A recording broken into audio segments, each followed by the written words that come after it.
तो ये Pacific ocean है, ये इंडियन ओशन है। ब्लू पेन से हम कोशिश करेंगे कूल ओशन करंट को इंडिकेट करें, और रेड पेन से हम वार्म ओशन करंट को इंडिकेट करेंगे। कभी कभी बेटा यही रिवर्स इक्वेटोरियल करंट, वार्म है, गर्म है, यही रिवर्स इक्वेटोरियल करंट जाके ऐसे पेरू को रिप्लेस कर देती है। कभी कभी ऐसा होता है।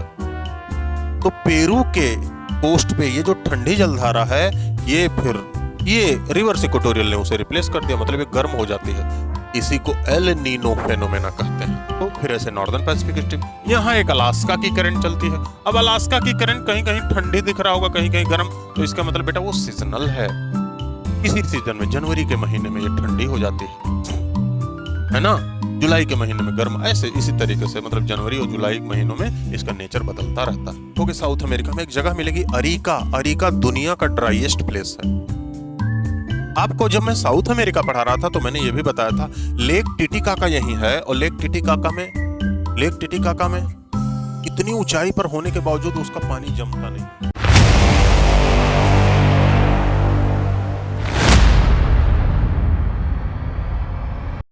आप सभी को नमस्कार। उम्मीद है बेटा आपकी पढ़ाई लिखाई चल रही होगी। तो आज हम आपके सामने ज्योग्राफी का एक नया टॉपिक लेके आपके सामने हैं। ये कोई नया टॉपिक हम नहीं कह सकते, ये तो आगे की कड़ी है। मतलब पिछला जो आपको ओशन करंट पढ़ाया गया था, उस ओशन करंट का कॉन्सेप्ट पढ़ाया गया था, उसके बाद अटलांटिक ओशन करंट, अटलांटिक के ओशन करंट के बारे में बताया गया, और उसी की आगे की कड़ी है। तो ये टॉपिक जिसके बारे में हम चर्चा करने वाले हैं वो ओशन करंट, और किसका किसका ocean current, Indian and Pacific ocean का, के बारे में हम आज देखेंगे कि कैसी कैसी वहां ओशन करंट है, और उसका इम्पैक्ट भी देखेंगे कि किनारे आसपास के क्षेत्रों में उसका इम्पैक्ट क्या है। आपको ध्यान से कुछ चीजें जाननी होंगी। देखो ये सब नेचुरल साइंस है। नेचुरल साइंस का मतलब इसमें कोई ह्यूमन साइंस, इसमें कोई आदमी इन्वॉल्व नहीं है, इसमें जो कुछ है सब नेचर इन्वॉल्व है। और नेचर को समझना सबसे ज्यादा आसान होता है, इंसान को समझना कठिन होता है। तो नेचर को समझना सबसे ज्यादा आसान है। आप अगर जो पिछला वीडियो देखोगे अटलांटिक ओशन की धाराओं के बारे में, अटलांटिक महासागर की धाराओं के बारे में, जिस जगह पर, जिस प्लेस पे अटलांटिक ओशन की जलधाराएं ठंडी होंगी या गर्म होंगी, उसी लगभग उसी प्लेस के आसपास या उसी रीजन में कह सकते हो पैसिफिक ओशन की भी जलधाराएं ठंडी होंगी, उसी लैटिट्यूड पे, उसी लॉन्गिट्यूड के आसपास। अगर जो अटलांटिक ओशन के पश्चिम की जलधारा गर्म होगी, तो फिर से देखोगे पैसिफिक ओशन के भी पश्चिम की जलधारा गर्म होगी। अटलांटिक ओशन के पूरब की जलधारा ठंडी होगी, जिसे बेंगुला और कनारी हमने पढ़ा था। तो पैसिफिक ओशन में भी वैसे ही होगा, पेरू और कैलिफोर्निया मिल जाएगी। पेरू और कैली, तो आपको ऐसे समझना है, इसका मतलब कुछ ना कुछ फैक्टर ऐसे हैं कि ये सारा फिक्स किए हुए हैं। अब वो हवा है, वो मेल्टिंग ऑफ आइस है, वो सारा आपको बताया गया था पहली क्लास में कि विंड है, विंड के बाद रोटेशन ऑफ अर्थ है, स्ट्रक्चर ऑफ कोस्ट है, टेम्परेचर, सैलिनिटी, डेंसिटी है, कोरियोलिस फोर्स है, मेल्टिंग ऑफ आइस है, ये सारे फैक्टर्स हैं। वो आपको ये सारी बातें बताई गई थी, एक बार पिछला रिवाइज कीजिएगा। क्लियर? तो चलिए शुरू करते हैं पैसिफिक एंड इंडियन ओशन की करेंट्स के बारे में। चलो, तो पहले से बना लिया गया है ये फिगर, जिससे समय कम लगे। तो ये पैसिफिक ओशन है, ये इंडियन ओशन है।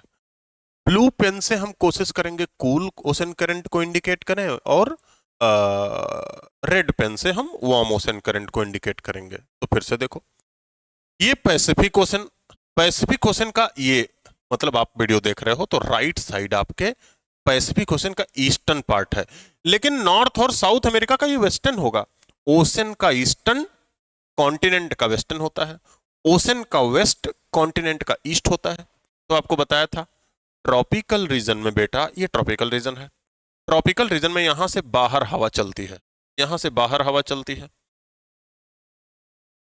तो जब हवा यहां से बाहर चलती है तो ओशन को स्वेपिंग करते हुए चलती है, सीधी बात, ओशन पर रगड़ के चलती है, पुश करती है। तो यहां पानी, यहां जल स्तर, वाटर लेवल ऑफ ओशन, ये डिक्रीज हो जाता है, समुद्र का जलस्तर कम हो जाता है। अब उस जलस्तर को भरने के लिए समुद्र नीचे से पानी फिर लेता है, मतलब पानी का अपवेलिंग होता है। पिछले वीडियो में आपको बताया गया था अपवेलिंग ऑफ कूल वाटर।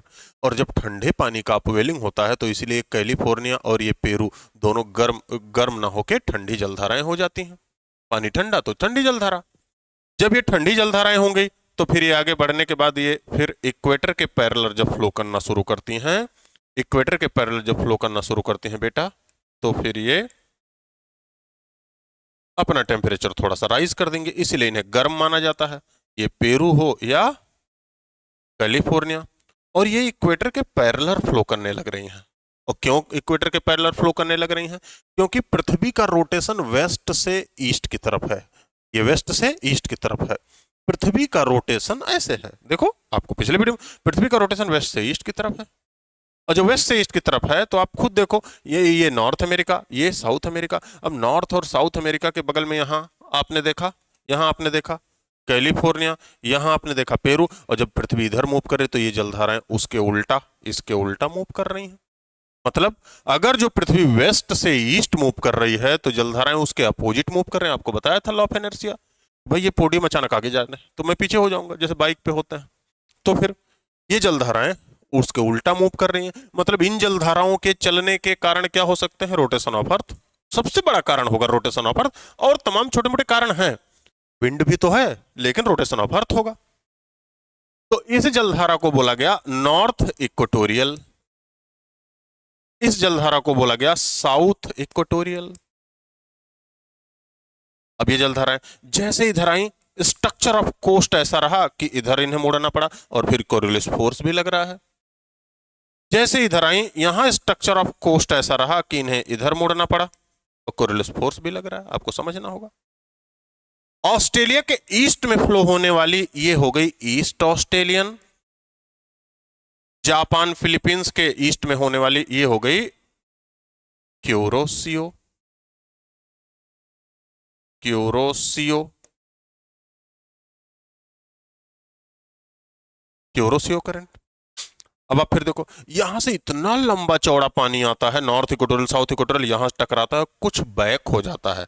तो नॉर्थ इक्वेटर के नॉर्थ में नॉर्थ इक्वेटोरियल, इक्वेटर के साउथ में साउथ इक्वेटोरियल, और जो उल्टा जाने लगे उसे कहा रिवर्स इक्वेटोरियल। ये भाई रिवर्स इक्वेटोरियल करंट हो गई।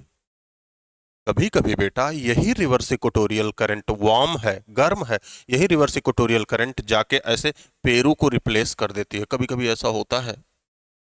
तो पेरू के कोस्ट पे ये जो ठंडी जलधारा है, ये फिर ये रिवर्स इक्वेटोरियल ने उसे रिप्लेस कर दिया, मतलब ये गर्म हो जाती है। इसी को एल नीनो फेनोमेना कहते हैं। तो एल नीनो जब आप पढ़ते होंगे तो ऐसे समझते होंगे कि साउथ ईस्ट पैसिफिक का पानी गर्म हो जाता है, लेकिन ये तो इन्वायरमेंटल स्टडी में लोग पढ़े हैं। जब हम ओशनोग्राफी पढ़ रहे हैं, ज्योग्राफी जान रहे हैं, तो हम साफ साफ कहेंगे ये रिवर्स इक्वेटोरियल करंट पेरू को रिप्लेस कर देती है। मतलब पेरू, जब Peru ocean current, Peru cool ocean current रहे ही ना, रिवर्स इक्वेटोरियल उसके जगह पे चलने लगे, उसी को एल नीनो कहते हैं। और ये ऐसा हर समय नहीं होता, हर साल होता नहीं है। हर साल हो तो भी माना जाए ये एक ज्योग्राफिकल फेनोमेना हो सकती है, ये हर साल हो तो माना जाए कि भाई ये एक नेचुरल फेनोमेना हो सकती है। कभी कभी होता है, 4 सालों पर भी देखा गया, 12 सालों पर भी देखा गया है, 7 सालों पर भी देखा गया है बेटा। तो इसका मतलब कुछ ना कुछ एनवायरमेंटल, कुछ ना कुछ कॉजेज होंगे, इसीलिए ये रिवर्स इक्वेटोरियल करंट यहाँ डेवलप हो जाती है, यहाँ का पानी गर्म हो जाता है। पेरू करंट रह ही नहीं जाती, पानी गर्म हो जाता है, इसलिए एल नीनो। एल नीनो का मतलब छोटा इशू, छोटा बच्चा। दिसंबर महीने में ये शुरू होता है, दिसंबर जनवरी फरवरी मार्च अप्रैल तक ज्यादा होने लगता है। इसका कभी चर्चा किया जाएगा, इनसो क्या होता है, एल नीनो क्या होता है। तो ओशन करंट जानोगे तो एल नीनो ज्यादा अच्छे से समझोगे। अब बेटा north equatorial, south equatorial, reverse equatorial, north equatorial, south equatorial, reverse equatorial के बाद यहाँ ये नॉर्थ इक्वेटोरियल इधर टर्न हुई राइट साइड, और कोस्ट के नाते क्यूरोसियो हुई। साउथ इक्वेटोरियल इधर टर्न हुई लेफ्ट साइड, तो ये ईस्ट ऑस्ट्रेलिया के ईस्ट में ईस्ट ऑस्ट्रेलियन। आपको ऐसे समझना है। फिर से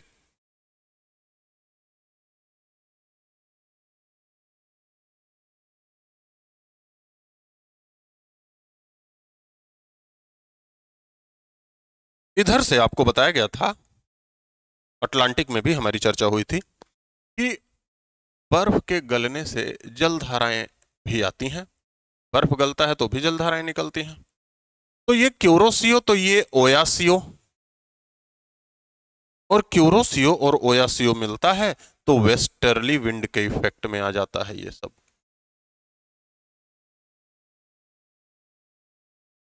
तो यहां तक तो ट्रेड विंड चलती है। इसके बाद नॉर्थ में और साउथ में यहां वेस्टर्ली चलती है, तो वेस्टर्ली विंड के इफेक्ट में आ गया। और इसे बोल दिया गया नॉर्थ पैसिफिक ड्रिफ्ट कहो या स्ट्रीम कहो। ये नॉर्थ उत्तर पैसिफिक उत्तर प्रशांत प्रवाह पवन के नाते ये चल रही है, पछुआ पवन चला रहा है। यही एक ओशन करंट चलने लगती है अलास्का, अलास्का करंट। ये जनरली यही ओशन करंट पैसिफिक में रहती हैं, छोटी मोटी अगर जो छोड़ दिया जाए तो जनरली यही ओशन करंट है। अब इनके उत्पत्ति, ये पैदा क्यों हुई, ये विकसित क्यों हुई, ये इनके उत्पत्ति के कारण हम देख लें। जैसे कैलिफोर्निया और पेरू दोनों क्यों उत्पन्न होती हैं? क्योंकि यहाँ से कॉन्टिनेंट से बाहर की तरफ हवा जाती है, बाहर की तरफ हवा जाती है, समुद्र के पानी को पुश कर देती है, जहाँ जिससे यहाँ यहाँ ओशन वाटर लेवल कम हो जाता है, नीचे से ठंडा पानी ऊपर आने लगता है, इसलिए ये हो गई ठंडी। अगली बात, इनका प्रभाव, ये दोनों ओशन करंट इस कोस्ट पे इवापोरेशन होने ही नहीं देती। पानी ठंडा, इवापोरेशन कम तो प्रेसिपिटेशन मतलब बारिश कम। इसीलिए इसके किनारे मोजावे डेजर्ट, इसके किनारे अटकामा डेजर्ट, पेरू और चिली की बाउंड्री पर कैलिफोर्निया में मोजावे डेजर्ट, सैन फ्रांसिस्को, सैक्रामेंटो, ये सारा हॉलीवुड सेंटर यही है। ये दोनों ओशन करंट अपने किनारे के कोस्ट को इतना ज्यादा ड्राई कर देती हैं कि ड्राईएस्ट प्लेस, दुनिया का ड्राईएस्ट प्लेस पेरू ओशन करंट के किनारे है, और ये मिलेगा बेटा चिली में, अरीका। अब आप एटलस देखोगे साउथ अमेरिका में एक जगह मिलेगी अरीका, अरीका दुनिया का ड्राईएस्ट प्लेस है। आपको जब मैं साउथ अमेरिका पढ़ा रहा था तो मैंने ये भी बताया था लेक टिटिकाका यही है, और लेक टिटिकाका में इतनी ऊंचाई पर होने के बावजूद उसका पानी जमता नहीं। क्यों पानी नहीं जमता? क्योंकि इवापोरेशन से वाटर वेपर उतना ज्यादा उसके एटमॉस्फेयर में है ही नहीं, इसीलिए वाटर वेपर नहीं है, तो वाटर वेपर ना होने के कारण उसका फ्रीजिंग पॉइंट बढ़ जाता है। जैसे आप ऐसे साधारण भाषा में देखो, ऐसे आप सिंपल पानी फ्रीज करो, उसमें ज्यादा समय लगेगा, लेकिन उस पानी में कुछ मिला दो, वो जल्दी फ्रीज हो जाएगा। तो जैसे हमारे यहाँ आसपास सड़क पे क्या सब करते हैं, जो कुल्फी बनाते हैं, कुल्फी में कुछ मिला देते हैं, बिस्किट बिस्किट दुनिया भर की अशुद्धियां मिला देते हैं, इसीलिए वो जल्दी फ्रीज हो जाता है, जल्दी जम जाता है। ऐसे ही पानी जमाओगे, आसान नहीं है उसे जमना। तो जब यहाँ इवापोरेशन हो ही नहीं रहा है, कोई अशुद्धि जा ही नहीं रही है एटमॉस्फेयर में बहुत ज्यादा, इसीलिए यहाँ लेक टिटिकाका बहुत ऊंचाई पर रहने के बावजूद भी नहीं जमता। मतलब कई कारणों में से एक बड़ा कारण यह है, यहाँ बारिश कम होती है, और बारिश कम होती है इसलिए यहाँ मरुस्थल। अब इस मरुस्थल के किनारे कैलिफोर्निया में यहाँ भी ड्राइनेस है, और इस साल तो ड्राइनेस इतनी ज्यादा थी कि यहाँ बुश फायर, आपने देखा कैलिफोर्निया की आग कितनी ज्यादा परेशान की। हालांकि आग का कारण यहाँ चलने वाली सैंटा एना विंड भी थी, लेकिन ये जलधारा उसमें कह सकते हो तड़का लगा दे रही थी, ड्राइनेस बढ़ा दे रही थी। वाटर वेपर, जब हवा चल रही थी बेटा उसमें ह्यूमिडिटी थी ही नहीं, आग कैसे फिर बुझे? आसान था नहीं उसे फिर।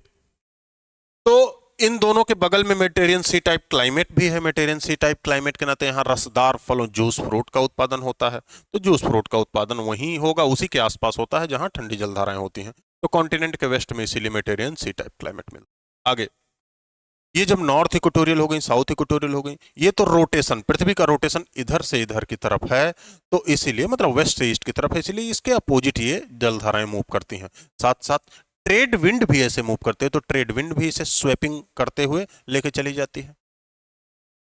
साथ साथ इक्वेटोरियल रीजन में बेटा बारिश हर दिन होती है, हर दिन दोपहर के बाद इक्वेटोरियल रीजन में बारिश होगी, इससे इन्हें फ्रेश वाटर मिल जाता है। फ्रेश वाटर मिलने के नाते फिर इनकी सैलिनिटी कम हो जाती है, यहाँ के पानी की फिर डेंसिटी कम हो जाती है, पानी का वाटर लेवल ऊपर हो जाता है, और हवाओं के संपर्क में और तेजी से आता है, तो हवाएं इसे और पुश करती हैं। रिवर्स इक्वेटोरियल करंट क्यों चल रही है? क्योंकि इतना बड़ा स्ट्रक्चर है, यहां से टकराएंगे कुछ हवाएं, वापस कुछ जलधाराएं, कुछ पानी वापस चला जाता है, तो reverse equatorial current. South equatorial current Coriolis force के इफेक्ट से, और ये कोस्ट का आकार, कोस्ट स्ट्रक्चर ऑफ कोस्ट ऐसा होने के नाते साउथ की तरफ टर्न हो जाती है, मतलब लेफ्ट साइड मुड़ जाती है। North equatorial current right side मुड़ जाती है। साउथ इक्वेटोरियल को ईस्ट ऑस्ट्रेलियन बोले, नॉर्थ इक्वेटोरियल जो राइट साइड मुड़ जाती है उसे क्यूरोसियो बोले। जैसे हमने देखा था वहां फ्लोरिडा या गल्फ स्ट्रीम, ऐसे देखा था ब्राजीलियन करंट, तो इस ब्राजीलियन करंट जैसे ईस्ट ऑस्ट्रेलियन करंट है, ऐसे आपको समझना है। फिर से अब यही क्यूरोसियो, क्यूरोसियो से ओयोसियो आके मिल जाती है, नॉर्थ में मेल्टिंग ऑफ आइस से ये बनती है, बर्फ गलते हैं तब जाके ये जलधारा उत्पन्न होती है। और जहां ये दोनों जलधाराएं मिलती हैं आपको पता था, जैसे अटलांटिक ओशन में बताया था लेब्राडोर मिल रही है, गल्फ स्ट्रीम मिल रही है, न्यू फाउंडलैंड कोस्ट पे, वहां फॉगी वेदर रहेगा, यहाँ भी फॉगी वेदर रहेगा। वहां मछलियों का उत्पादन बहुत ज्यादा होता था, यहाँ भी होता है।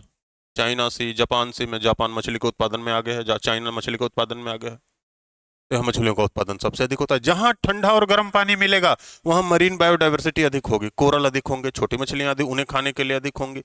जब छोटी मछलियां उन्हें खाने के लिए अधिक हैं बेटा, उसको खाने के लिए बड़ी मछलियां अधिक होंगी, मतलब फूड चेन बनता रहता है। कोरल अधिक, उनको खाने के लिए छोटी मछलियां, छोटी मछलियों को खाने के लिए बड़ी मछलियां, बड़ी मछलियों को खाने के लिए हम लोग हैं ही, जो भी मांसाहारी लोग हैं। मैं तो मछली नहीं खाता लेकिन उस फूड चेन में है ही। फिर से तो ओयोसियो क्यूरोसियो यहाँ मिल गया, इसलिए प्रोडक्शन इसमें ज्यादा होता है। ईस्ट ऑस्ट्रेलियन क्यूरोसियो, इनके उत्पत्ति का कारण क्या हो सकता है? पहला तो ऐसा कोस्ट है, ऐसा कोस्ट है।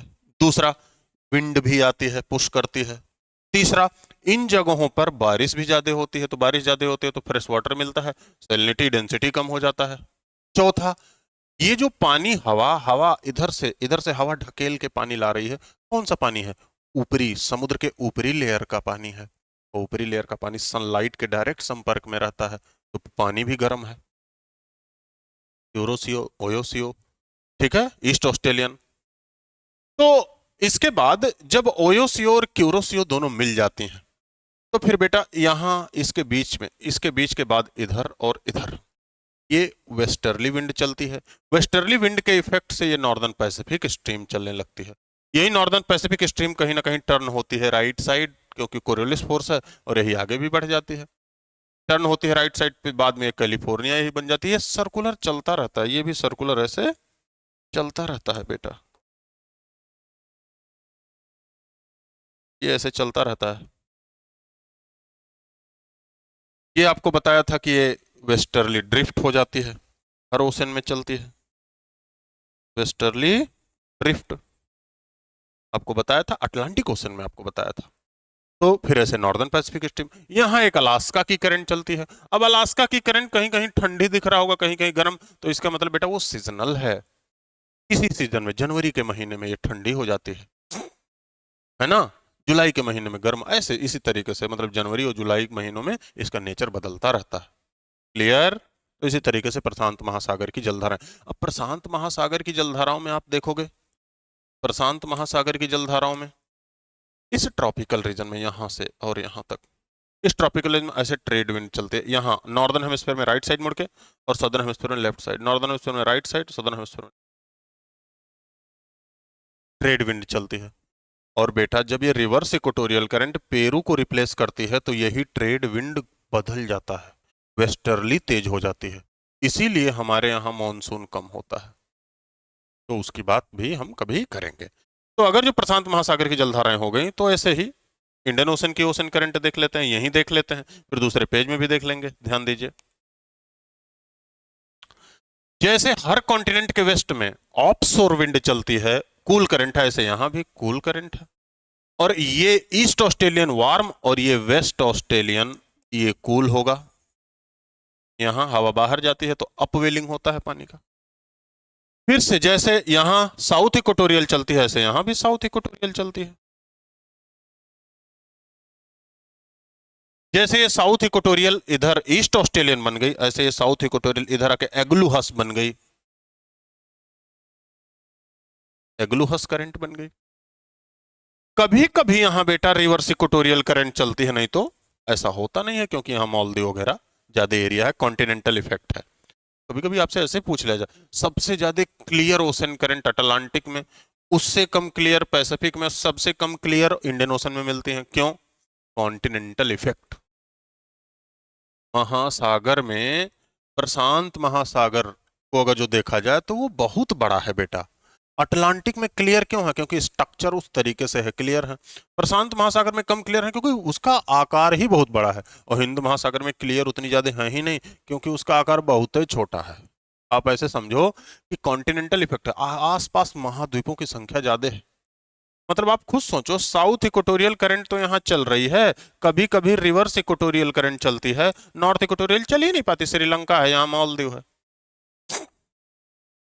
अब फिर जिस तरीके से रिवर्स इक्वेटोरियल रिप्लेस कर दे रही है पेरू को, ऐसे कभी कभी ये रिवर्स इक्वेटोरियल वेस्ट ऑस्ट्रेलियन को रिप्लेस कर देती है, यहाँ पानी गर्म हो जाता है। तो अब फिर तो यहाँ पानी गर्म, यहाँ पानी ठंडा, या यहाँ पानी ठंडा यहाँ पानी गर्म, दोनों। इसी को हम मॉनसून में पढ़ते हैं इंडियन ओशन डाईपोल, दो पोल, कभी यहां ठंडा यहां गर्म, कभी यहां ठंडा फिर यहां गर्म। मतलब इंडियन ओशन में कभी ईस्टर्न पार्ट गर्म हो गया, कभी वेस्टर्न पार्ट गर्म हो गया, और जहां पानी गर्म होगा वहां धुआंधार बारिश होगी, और जहां पानी ठंडा होगा वहां बारिश नहीं होगी, हवाएं नीचे की तरफ उतरेंगी, बुश फायर। ऐसे 2019 में हुआ था। 2019 में एक तरफ यहाँ पानी खूब ठंडा हो गया, ऑस्ट्रेलिया में खूब आग लगी है, और यहाँ सोमालिया वगैरह, ये ईस्टर्न कीनिया वगैरह खूब ज्यादा बारिश हो रही है, 300% ज्यादा बारिश हुई। अब बताओ। और इसे हम लोग बोले थे, ये एक तरफ आग लगी है, एक तरफ यहाँ बारिश हो रही है, और हम लोग बोले थे क्या, ये इंडियन ओशन डाइपोल पॉजिटिव है। किसके लिए? इंडिया के लिए, क्योंकि ट्रेड विंड वो इनहेंस कर देती थी। एक बार चर्चा होगी। इंडियन ओशन रीजन में अगर जो बात करें तो इंडियन ओशन रीजन में फिर से यहां मॉनसून ड्रिफ्ट चलती है, ये भी और ये भी, मॉनसून ड्रिफ्ट। अब ये मॉनसून ड्रिफ्ट अरबियन सी और बे ऑफ बंगाल में चलती है, मॉनसून ड्रिफ्ट अरब सागर और बंगाल की खाड़ी में। और मॉनसून ड्रिफ्ट के चलने का कारण क्या बेटा? ये तो रीजनल है। साउथ वेस्ट ट्रेड विंड जब इंडिया के पास जाती है, इंडिया की ओर जाती है, तो मॉनसून ड्रिफ्ट चला, इसी को कहते हैं। और ड्रिफ्ट क्यों कह रहे हैं? क्योंकि ये विंड के इफेक्ट चलती है। आपको बताया गया था drift, stream, ocean current. Drift किसे कहते हैं? Air induce horizontal flow on ocean. पवन के नाते, हवा के नाते, वायु के कारण सागर पर क्षैतिज प्रवाह को क्या कहते हैं? ड्रिफ्ट कह देते हैं। तो यहां मॉनसून ड्रिफ्ट है। अब अगर जो इसे थोड़ा सा डिटेल में हम देखें, ऐसे ये इंडियन ओशन है, आपने यहां देखा वेस्ट ऑस्ट्रेलियन, आपने फिर यहां देखा यही साउथ इक्वेटोरियल हो गई, यही यहां एग्लूहस हो गई, साउथ इक्वेटोरियल, ये काउंटर इक्वेटोरियल भी जाएगी। ठीक है। इस वेस्ट ऑस्ट्रेलियन में जब यहां आपको बताया गया था कि इधर इधर ठंडा पानी है, इवेपरेशन कम होगा, इवेपरेशन कम होगा तो डेजर्ट मिलता है, तो यहाँ बेटा ग्रेट विक्टोरिया डेजर्ट मिलता है, विक्टोरिया डेजर्ट मिलता है, सैंडी डेजर्ट मिलता है, गिब्सन डेजर्ट मिलता है, सब वेस्ट में है ना। यहाँ एक रहने के लायक जगह है, ऑस्ट्रेलिया रहने लायक बहुत ज्यादा नहीं, किनारे किनारे लोग रहते हैं, पूरा खाली है। इसका मतलब जाके कब्जा कर नहीं कर सकते, लेकिन खाली है। इसीलिए देखे होंगे कि यहाँ छोटे छोटे आइलैंड जो डूब रहे हैं, ऑस्ट्रेलिया बोलता है हम तुम लोगों को बसा लेंगे, यहाँ बस जगह ज्यादा है। तो यहाँ पर्थ के अलावा सब खाली है। कुल मिला जुला 6, इतने बड़े कॉन्टिनेंट में 6 स्टेट हैं बस, और किनारे किनारे लोग रहते हैं। तो वेस्ट ऑस्ट्रेलिया, यहाँ Great Victoria Desert, Gibson Desert, Great Sandy Desert, सब कुछ देखोगे ऑस्ट्रेलिया का मैप इधर ही मिलेगा, इधर सब कुछ मिलेगा, क्योंकि वेस्ट ऑस्ट्रेलियन ओशन करंट है, पानी ठंडा, बारिश कम, एग्लूहस। फिर यहाँ आपको बोला गया इधर मॉनसून ड्रिफ्ट, ये मॉनसून ड्रिफ्ट। क्लियर बेटा? ठीक। तो इसे एक बार रिवाइज कीजिएगा, जब भी आप पढ़िएगा तो एकदम स्टार्टिंग से पढ़िएगा, पूरा कॉन्सेप्ट लेके पढ़िएगा। मतलब ओशन करंट का कॉन्सेप्ट, अटलांटिक ओशन, पैसिफिक, फिर इंडियन ओशन, इतनी बातें पूरा पढ़िएगा। जब भी पढ़िएगा तो इसी तरीके से पढ़िएगा। क्लियर? ठीक। फिर मिलते हैं किसी और टॉपिक के साथ। Thank you.